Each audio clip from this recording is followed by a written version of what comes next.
우리 성도님들 지난 한 주간 동안도 건강하셨습니까?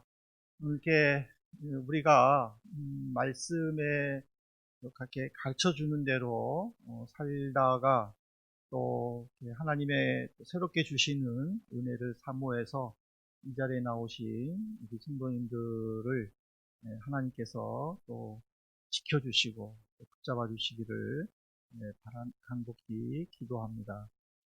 사실 우리가 이 말씀대로 산다는 것은 그렇게 쉬운 일은 아닙니다. 하지만 좀 어렵고 힘들지만 우리가 지치지 않고 포기하지 않고 조금씩 조금씩 하다 보면 내 자신도 모르게 그 말씀에 민감해지는 그런 모습들을 발견하게 됩니다. 그래서 우리 모쪼록 우리가 그 영성 훈련에 이번 기회에 좀 더 집중해서 또 하나님이 우리 각자 개인에게 어떤 말씀을 주시는지 그 말씀을 사모하면서 또 매일매일 또 살기를 진심으로 바랍니다.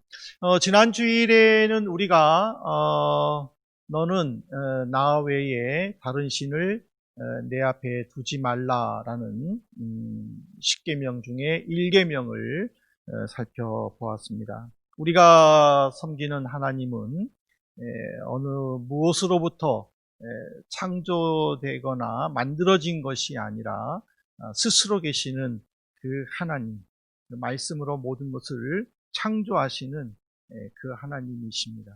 그렇기 때문에 그 하나님은 우리의 근본이시고 또 영으로 우리와 함께 하십니다.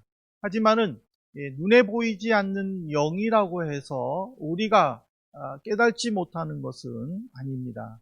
하나님께서는 말씀으로 우리를 계시해 주셨고 우리가 하나님의 은혜를 또 하나님의 임재를 느끼기를 원한다면 말씀에 좀 더 가까이 다가가게 되면 하나님이 나와 함께 하시다라는 것을 느낄 수 있을 것입니다. 그러므로 우리는 말씀을 통해서 하나님께 더 가까이 나가도록 또 내 어떤 의심이나 또 어떤 마음의 불안감들을 말씀 속에서 또 하나님이 위로해 주시는 것을 깨달도록 우리가 더욱 의지해야 할 것입니다. 이제 이 시간에는 이제 2계명으로 너는 내 앞에 우상을 만들지 말라에 대해서 생각해 보도록 하겠습니다. 이 2계명은 그 당시에 고대 근동 지방에서 유행하는 그런 우상 숭배에 대한 금지와 경고에서 출발했습니다. 하나님께서 이 우상을 만들지 말라라는 것은 보이지 않는 하나님께 신령을 다하여 온 마음을 다하여 예배드리기를 원했기 때문입니다. 그러니까 이 말은 뭐냐면은 어떤 세속적인 용도 또 어떤 그 예배의 어떤 자신의 모습을 표현하기 위해서 우상을 만들지 말라라는 그런 의미입니다. 우리 기독교인들이 불교나 모슬렘교나 또 이단들에게 구원이 없다고 강하게 말하는 것은 그들의 가르침에는 분명히 잘못이 있기 때문입니다. 불교 같은 경우에는 도처에 부처상을 만들어 놓고 부처에게 절하도록 또 이렇게 가르치지 않습니까? 또 모슬람 같은 경우에는 메카를 성지화시켜서 사람이 어디에 살든지 그 메카를 향해서 하루에 5번씩 절하라고 하고 그리고 또 메카의 성지 순례를 꼭 해야만 할 정도로 그렇게 메카를 신성시하는 것은 바로 거기에 모슬렘의 창시자인 모하멧의 무덤이 있기 때문이지 않습니까? 그리고 또 이단들 같은 경우에는 어떤 이단 같은 경우에는 교주의 사진들을 다 주고 반드시 이걸 가지고 다녀야 된다고 가르치기도 하고, 그리고 또 교주의 그 가르침은 그 성경보다도 더 우위에 두고 그 말씀을 절대적으로 따라야 된다, 그렇게 가르치지 않습니까? 그렇지만은 우리 기독교에서는 어떤 형상을 만들어 놓고 이 형상을 늘 몸에 지니거나 이것을 향해서 기도해야 된다, 그렇게 말하지 않지 않습니까? 또 목사가 설교를 하지만은 늘 설교에 대해서 어떤 부족한 부분들이 있음을 고백을 하고, 설교에 의존하기보다는 말씀을 더 가까이 하라고 수없이 가르치는 것은 바로 이 하나님이 주시는 이 성경이 우리에게는 굉장히 중요한 진리이고, 거기서 하나님의 뜻을 발견할 수 있는 유일한 길이기 때문이라는 사실입니다. 그러면 이 참되신 하나님을 우리가 섬길 때에 어떤 마음으로 섬겨야 되는가를 한번 살펴보려고 합니다. 이 말씀을 보기 전에 요한복음 4장 24절에 보시면은 하나님은 영이시니 예배하는 자가 영과 진리로 예배할지니라. 수가성에 살고 있는 한 여인에게 예배자의 자세를 가르치는 주님의 말씀입니다. 이 말씀에 보면은 하나님께서는 예배자는 눈에 보이지 아니하는, 그러나 인격적으로 존재하는 그 하나님 앞에 바른 신앙 고백 속에서 예배를 드리는데, 여기서의 말하는 그 영이라는 것은 바로 어떤 예배 드리는 동안에 장소나 환경이나 그 어떤 것으로도 방해받지 않고 온전히 하나님께 집중하는 그 모습을 가르칩니다. 그러니까 우리가 예배 드리는 동안에 어떤 생각이라든지, 예배 드리면서도 이따가 뭘 해야 되는데 또 내일은 무엇을 하지, 그런 고민 속에서 예배를 드린다면은 그것은 영과 진리로 예배 드리는 것이 아니다라는 것을 주님은 가르쳐주고 있습니다. 주님께서 이것을 강조한 이유는요, 바로 우상 숭배자들과 구별하기 위한 가르침입니다. 이게 무슨 말이냐면은 우상 숭배자들은 자신의 어떤 목적을 성취하기 위해 형상을 세워놓고 그 형상 속에서 자기가 하고자 하는 일을 한다라는 거예요. 그것이 어떤 신들에 의하여 결정되는 것이 아니라 자기의 행동을 통하여 결정된다라는 사실입니다. 하나의 예를 든다면은요, 여러분들 그 출애굽기에 보면은 모세가 하나님의 부르심을 받고 호렙산이라고도 부르는 신의 산에 올라갑니다. 근데 그 신의 산에 갔는데 꽤 오랜 시간이 지나도 내려오지를 않아요. 근데 이 신의 산의 모습은요, 지금도 완전히 돌산입니다. 여러분들 보이시죠? 이 화면. 지금도 돌산이에요. 지금도 돌산인데 그 당시에는 어떠했겠습니까? 한낮에 내려쬐는 태양은 최소 지금도 40도 오르락 내리락입니다. 해가 없는 밤에는 영하로 떨어집니다. 그러면 그 기온차가 지금도 3, 40도를 훌쩍 오르락 내리락 하는데 그 당시에는 어떠했겠어요? 풀 한 폭이, 나무 하나, 물이 없는 이 완전한 돌산에서 모세가 하나님의 부르심을 받고 올라갔어요. 그런데 꽤 오랜 시간이 흘렀는데도 내려오지를 않아요. 대부분의 이스라엘 백성들이 모세가 여기서 굶어 죽었거나 아니면 추위나 더위를 이기지 못하고 죽었을 것으로 생각을 하는 거예요. 그리고는 아론에게 애굽에서 우리를 인도하여 낸 신의 형상을 만들어 달라고 요구를 해요. 그래서 아론은 그 백성들의 요구를 듣고 사람들에게 금붙이를 다 걷어서 그거를 조각도로 조각을 내서 무엇을 만들었어요? 송아지 형상을 만드는 거예요. 그리고 출애굽기 32장 4절에 보면은 뭐라고 말해요? 보라, 너희를 애굽에서 인도하여 낸 하나님이다 하고 선포하는 거예요. 백성들은 애굽에서 애굽 사람들이 어떻게 신을 섬겼는가를 보면서 자랐잖아요. 그래서 그들이 밤새도록 그 송아지 형상 앞에서 춤을 추며 술을 마시면서 뛰놀고 있었던 거예요. 그들은 이것이 하나님인 줄 안 거예요. 그들은 이렇게 해야만이 하나님을 믿는 것으로 착각한 거예요. 근데 하나님은 뭐라고 그랬어요? 이 백성들이 나를 떠나 우상을 섬긴다라고 선포하신 거예요.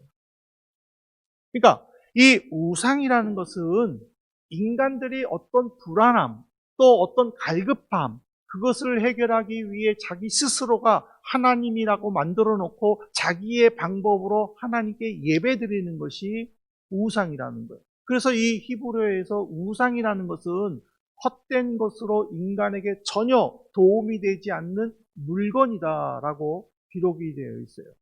이 유대인들은 지금도 우상에 대해서는 굉장히 엄격하게 지키고 있어요. 왜냐하면 하나님의 계명이기도 하지만 그들이 이스라엘의 역사 속에서 하나님의 말씀에 불순종하고 우상을 섬김으로 말미암아 나라가 멸망하는 뼈아픈 역사를 가지고 있었기 때문에 지금도 정통 유대인들은 모세 오경만이 하나님의 말씀이라고 믿고 지금도 섬기고 있는 실정이라는 사실이에요. 하나님은 이 우상을 만들지 말고 섬기지 말라 하면서 이사야를 통해서는요, 우상의 허무성을 말씀을 하셨어요. 이사야 44장 9절을 보십시오. 우상을 만드는 자는 다 허망하도다, 헛되도다라는 잖아요. 그들이 원하는 것들은 무익하다. 그들이 사모하지만은 우상을 섬기는 것 자체가 아무 유익이 없다라는 것이잖아요. 그것들의 증인들은 보지도 못하며 알지도 못하니 그러므로 수치를 당하리라. 이사야는 우상을 만드는 제물의 재료가 무엇인가를 가르쳐 주는 거예요.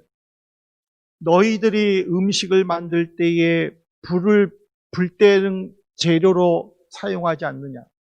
너희들이 필요한 것들을 만들 때에 그 재료로 사용하지 않느냐. 그 중에 그것을 떼서 형상을 만들고 거기에 휘황찬란하게 장식을 하고 거기다가 절을 하면서 내게 응답하라, 내게 복을 주라 말하는 것이 얼마나 우스웁냐라는 것이 이 이사야 44장의 이야기예요. 그래서 19절에 보면은 우상 숭배자들을 향해 뭐라고 그랬어요? 마음에 생각도 없고 지식도 없고 청명도 없다라고 신랄하게 비판했어요. 근데 이거는 우상 불신자들이 섬기는 우상의 모습이에요. 하나님을 믿고 하나님의 자녀임에도 불구하고 우상 숭배자와 같은 모습을 보이기도 하는 것이 당시나 지금이나 똑같아요. 그 말씀을 드리겠습니다. 유대 왕국의 히스기야가 이제 왕이 되었습니다. 그는 왕이 되자마자 백성들의 생활 형편을 살펴보려고 이제 다녀봤습니다. 근데 너무나도 놀라운 사실을 하나 발견했습니다. 그것이 바로 이스라엘 백성들이 놋뱀을 섬기는 거예요. 절대 우상을 섬기는 것이 아니에요. 놋뱀을 섬기는 거예요. 열왕기하 18장 4절에 보십시오. 그가 여러 산당들을 제거하며 주상을 깨뜨리며 아세라 목상을 찍으며 모세가 만들었던 놋뱀을 이스라엘 백성들이 이때까지 향하여 분향함으로 그것을 부수고 누후수단이라 일컬었더라. 산당, 주상, 아세라 목상, 이거는 다 하나님을 믿지 않는 불신자들이 믿는 우상들이에요. 히스기야는 이것들을 다 부셔버렸어요. 근데 문제는 뭐냐면 모세가 만들었다라는 말이 나와요. 놋뱀을 만들었다. 아니, 모세가 우상 숭배했나요? 이 놋뱀은 뭐예요? 이것을 알려면은요, 민수기 21장을 가야 돼요. 민수기 21장은 이제 그들이 호르산을 출발해 가지고 홍해길을 따라 광야 생활을 하는 가운데에 있는 거예요. 거기에 보면은 이스라엘 사람들은 출애굽함과 동시에 만나를 먹었어요. 하늘에서 하나님께서 양식을 주셨어요. 처음에는 그들이 그것을 참 맛있게 먹었어요. 신기하기도 하고 이게 뭐지 하면서 요리를 했어요. 볶기도 하고 삶기도 하고 그래서 맛있게 먹었어요. 근데 광야 생활 내내 만나만 먹은 거예요. 그러니까 이들이 이제 더 이상 먹고 싶지 않는 거예요. 그래서 이 음식을 차려놓고 아휴 그때 죽었던 사람들처럼 나도 따라 죽을 걸 왜 이렇게 살아가지고 하고 하나님과 모세를 원망한 거예요. 하나님은 그 소리를 들으신 거예요. 그리고 광야에 살고 있는 불뱀을 백성들에게 보낸 거예요. 그 불뱀들이 이스라엘 백성들을 부은 거예요.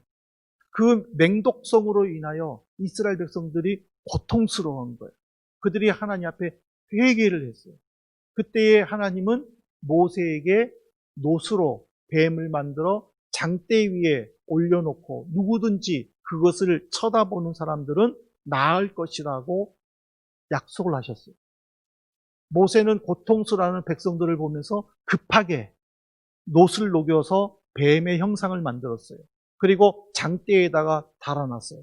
그리고는 이스라엘 백성들에게 다 전달했어요. 누구든지 놋뱀을 쳐다보는 사람들은 살아날 것이다. 고통스러웠던 백성들은 모세의 말에 순종을 했어요. 아니나 다를까 정말 고침을 받은 거예요. 그래서 백성들은 그 놋뱀을 거룩하게 생각한 거예요. 여호수아를 통해서 가나안에 정착했어요. 그들은 여전히 놋뱀을 신성시 여긴 거예요. 솔로몬이 예루살렘에 하나님의 집인 성전을 만들고 모든 기구와 성가대들을 다 만들어서 하나님께 예배를 드리는 그 시기에도 이스라엘 백성들은 놋뱀을 거룩하게 여긴 거예요. 그것을 히스기야 왕이 본 거예요. 그래서 히스기야 왕이 너무 마음에 상처가 된 거예요. 그리고 즉시로 그 놋뱀을 불태워버렸어요. 그리고는 뭐라고 얘기했어요? 느후사단, 놋조각이라는 거예요. 이거는 거룩한 것이 아니다. 이거는 놋조각에 불과한 거다. 이것을 왜 섬기느냐 하고 이스라엘 백성들에게 이야기한 거예요. 그것은 바로 이계명, 우상을 내 앞에 두지 말라고 하는 그 말씀을 히스기야는 실천한 거예요. 여기서 우리 성도들에게 하나님이 주는 도전이 뭐냐면 모세가 만든 놋뱀이에요.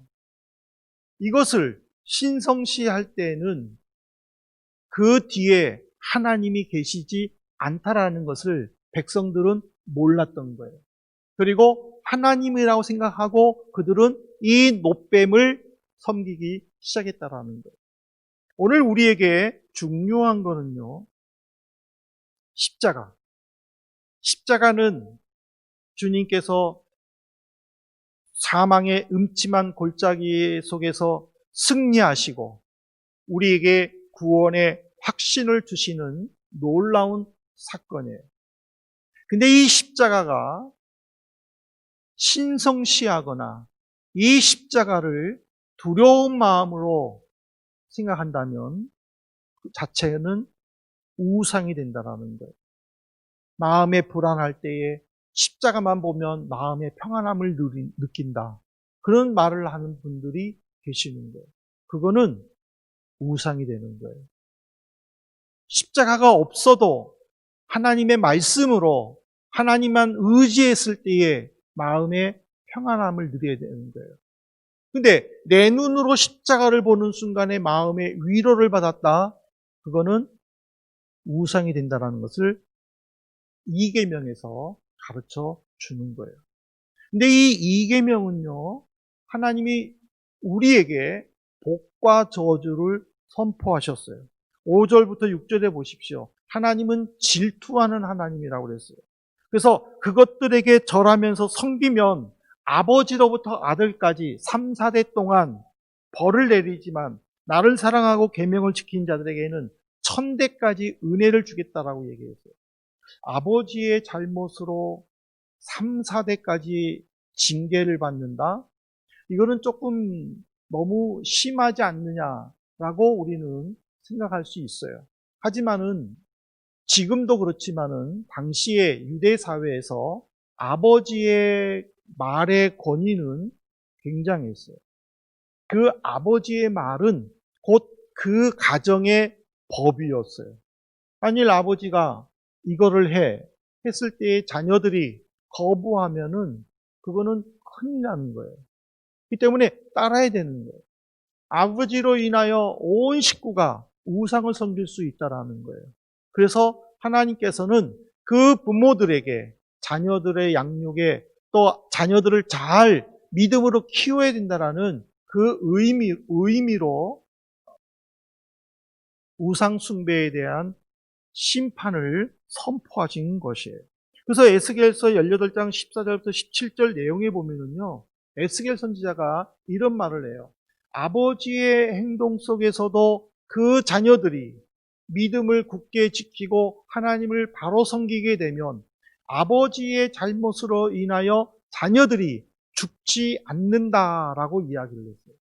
그러니까는 아버지의 말을 자녀들이 지킬 수밖에 없다라는 것을 우회적으로 설명했다라는 사실이에요. 근데 부모들이 자녀들에게 선한 모습을 보여주므로 그 자녀들이 부모들과 함께 올바로 신앙생활을 하게 된다면은 하나님께서는 그 자녀와 그 자녀가 있는 가정에 대대손손이 복으로 채워주시고 함께 해주신다라는 것을 우리에게 약속을 해주셨어요. 오늘 우리는 이 이계명을 통해서 하나님이 왜 자신의 형상을 만들어서 이것이 하나님이다라고 생각하며 섬기는 것을 거부하셨는가?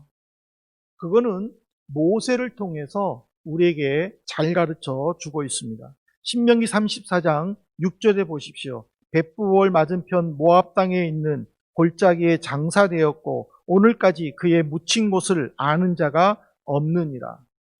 출애굽기 33장 11절에 보면은 하나님은 모세를 향하여 사람이 사람을 만나서 이야기하는 것처럼 내가 그와 만나서 이야기한 사이다라고 말씀을 하셨어요. 그러면서 모세를 향하여 하나님의 사람이다라고 인정하셨어요. 그런데 지금도 많은 고고학자들이 모세의 무덤을 찾으려고 하지만은 어느 누구도 찾지 못했어요. 왜 그랬을까? 바로 모세를 신격화하려고 하는 것을 막으시기 때문이라는 거예요. 하나님의 사람, 얼마나 위대한 사람이에요. 그 하나님의 사람의 무덤을 발견했다. 그러면은 어떻게 되는 거예요? 신격화할 수밖에 없는 거예요. 많은 유대인들이 아브라함 무덤을 가요. 모슬렘인들도 아브라함의 무덤을 가요. 거기서 기도를 해요. 왜? 아브라함이 우리의 조상이라고 신격한 거예요. 유대 이스라엘 곳곳에 보면은 예수님의 발자취마다 예배당을 세웠어요. 그리고 다 거기서 예배를 드려요. 그는 우상이라는 거예요. 하나님이 기뻐하지 않는 거라는 거예요. 이 시대에 우리가 하나님 대신 그 무엇을 중요시하게 여기는 것, 그것들을 우리는 조심해야 된다는 것을 가르쳐 주는 거예요. 만일 돈을 우리가 두려워한다. 그 돈만 있으면 무엇이든지 할 수 있다 생각한다면 그 돈이 우상이라는 거예요. 내가 건강하기만 하면 무엇을 할 수 있을 텐데 그 건강이 우상이 될 수 있다는 거예요. 내 자녀들이 우상이 될 수 있다는 거예요. 그러므로 우리는 뭐든지 조심해야 되고, 그리고 우리가 하나님 이외에, 말씀 이외에 더 중요하게 여기는 것들을 전부 다 버려야 된다는 것을 이 이계명을 통해서 가르쳐주고 있습니다. 하나님은 우리에게 어떠한 유혹들이 오더라도 그 유혹들을 물리치고 하나님의 말씀에 온전히 집중하기를 원하십니다. 여러분들께서 불안하십니까? 미래에 대해서 답답해 하십니까? 내 미래에 대해서 걱정스러움 가운데 있습니까?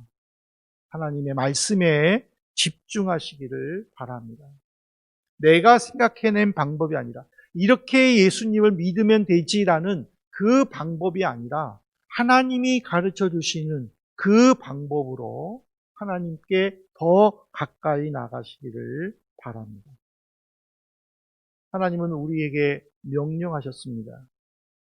너를 위하여, 즉 자신을 위하여 우상을 만들지 말라. 내 안에 무엇이 우상인가를 우리 스스로가 한번 점검해 봐야 될 것입니다. 그 우상들을 말씀으로 물리치시고 하나님의 말씀에 집중하시고 오로지 예수 그리스도만 바라보시기를 바랍니다. 베드로가 험난한 바다 위를 걸어갈 때에 예수님과 눈이 마주쳤을 때에 바다 위를 걸어갔습니다. 그가 바람을 보고 무서워 예수님을 바라본 눈을 떠났을 때에 그는 바다에 빠졌습니다. 우리들도 바다에 빠져 살려달라고 외치는 베드로가 아니라 예수님과 눈을 마주치면서 끝까지 예수님을 바라보고 가는 우리 성도들 되시기를 진심으로 소망합니다. 오늘 이 시간에 말씀을 묵상하면서 함께 기도하도록 하겠습니다. 하나님, 내게 오로지 예수 그리스도만 바라볼 수 있게 달라고 우리 함께 잠시 기도하도록 하겠습니다. 기도하시겠습니다.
하나님 아버지, 감사를 드립니다.